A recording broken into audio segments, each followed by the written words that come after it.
Kaluguran mo at kikasalpantayanan ngini pong aldoy di pagmulan tayo ing magrasyang panahon ning Kwaresma. At balo tamay nga manong Kwaresma, iba't siya nga manong 40. Uri na sabihan, 40 alto, pamagsadya, king malialdo. Ing Kwaresma, itong iyang panahon, it is God's way of saying, I love you. It is God's way of saying, I care for you. Huling king panahon ng Kwaresma, agyaga nakatama ng apong Ginoo, labanan ng kasalanan, bilang meto ang komunidad, pagkita na bagnantam ing kaligtasan, asimbot na para kiratam ng apong Ginoo. Ing 40, paganakane kiratam, ing 40 banwa, apa maglakbet na rin Israelita, papuntaging labwat, apangako. In their journey in the desert, they have to journey as a community. E kapwedeng pailakwan, king disyerto, uling matira king pali ng aldo. You need the community to save you. They have to walk as a community. Potang manakit lang oasis, e naman kabang-kaba ating dates, ating dano mamalino. Somehow, somewhere, they have to move forward. We need one another to save ourselves. Because alam mabibigyan para king sarili namin. Alam mamamati para king sarili namin. Nga ng St. Paul. We need one another to save ourselves. Kalupanin meto mga katawan, potang may sugat sa katawan, manigobra ka rin kakatamong antibodies, manigobra rin kakatamong immune system, aside kitang betadine, aside kitang antibiotics, yung katawan tamo, manigobra yan at inyang built-in mechanism to heal itself. Bangkita yung may infection, makanyang muna maning kayagkata na ning Kwaresma. As a body, we have to work. Bang pumayag ing dewakan, pumayag ing sugat apiapasari ning kasalanan. We should heal one another and we should be a healing community by the power of God's grace. Asimbot na para kaya katam, karin kikayang pamaylasa at kamatayan king krus. My dear brothers and sisters, 40 days in the olden times is a preparation for baptism. Kaya minunang panahon din converts were mostly adult. Converts to Christianity. Inyapin dumanan lang 40 days seminar before their baptism. Kaya ng Easter Vigil, karin lang aminya, the great day for new converts, for new Christian. Dumanan lang 40 days seminar, bang balugay karelang luluban, bang panalakaranta, ing karelang kasalpantayanan king among Ginoo. And the faith was so strong, and they would even face death in favor of Christ.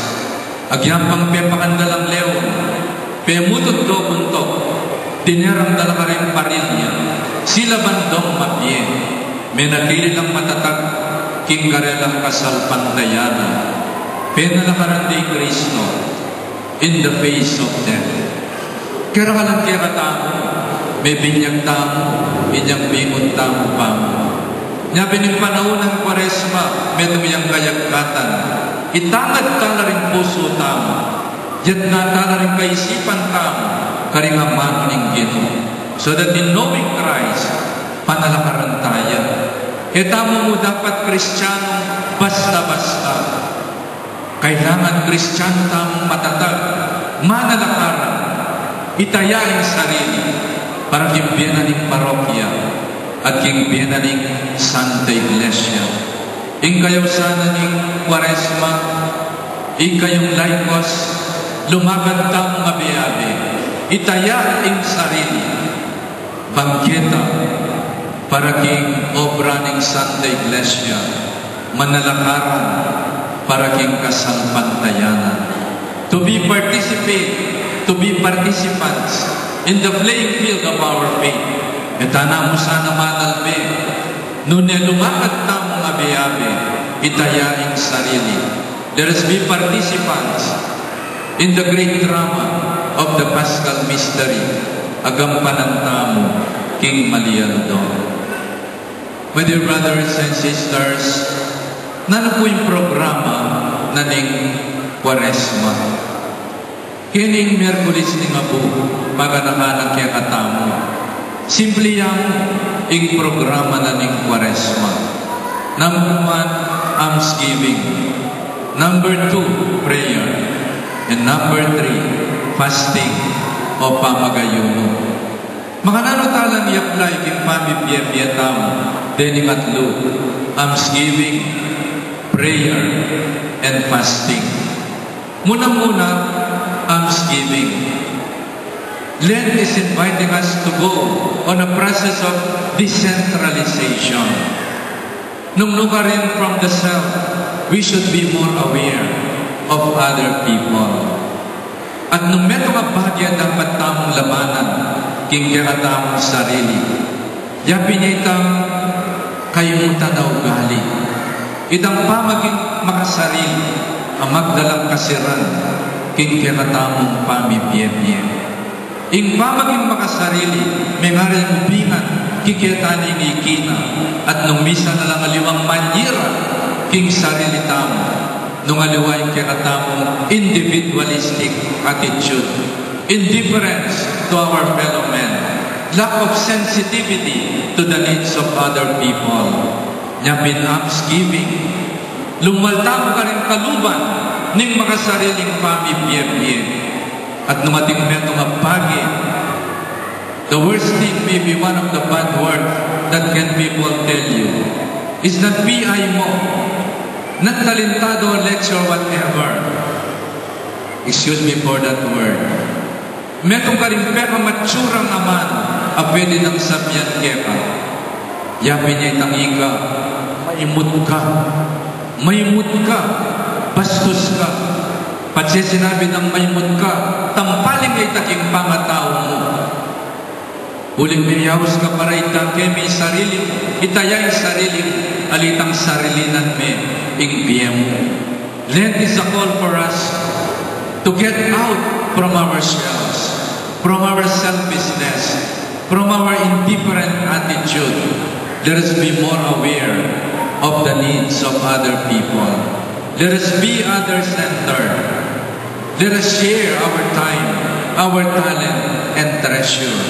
Isipan may ma'am, isipan may tatang mo, ingkarelang sakripisyo kaya ka. Isipan mo yung pamangailangan na rin kapatid mo. Isipan mo yung pamangailangan ng kalupa mong tao. Nya binigay yung atang, nung ating kangatwang candy, ibiyamay itang metong kang wali mo. O ang ating kang sandwich, nung manyawad siya'y wali mo, ipit namin, eka maging makasarili. O ang meron kayong Jollibee o McDonald's, ating kang sobrang hamburger o limiyagisan. Ating kang French fries, ibalot may ita. At podang manakit kang taong marano pa makailangan, ligunan mo lang. Ligunan mo lang, din taong makailangan. Uling ilaman, makailangan lang, kingkekang daki. My dear brothers and sisters, tamo sana maging makasarili.